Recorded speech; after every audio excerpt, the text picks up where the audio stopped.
atvažiavau pavėlavęs, tai pralošinėjom gan nemažų skirtumų.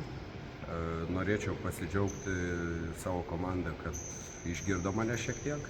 Gal ne viską padarė idealiai taip, kaip norėjau. Kažkur pamiršo kažką, nepadarė iki galo.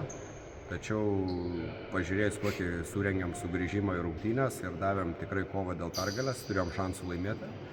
Tai vadinasi, turim potencialą, tik reikia išpildyti tas, kas yra prašoma. Paskutinės porą atakų puolime tikrai padarė idealiai ir taip, kaip tarėmės, tai už tai ačiū, nes nedažnai mums tai pavyksta, bet baigėsi taškais, gynyba suveikia, pasiteisino, tik tai galėjau praradom koncentraciją ir Demomocko dėl 5 pražangų, tai tas turbūt ir nulėmė rungtynių baigtį. Šiaip sveikinam varžovus, stipri komanda. Smagios varžybos prieš Ribordos komandą, kaip ir tikėjomės, bus atkaklios, tik pačia pradžia atrodo, kad kaip su traukiniu važiuosim ir nuvažiuosim, ten plus 20 taškų, bet mes taip nenorėjom, leidom jiem pasivyti, suteikėm šansą laimėti, bet jie nepasinaudojo, kol pasikojo mes laimėjom. O šiaip gerai, kad viskas be traumų, smagios varžybos, ačiū.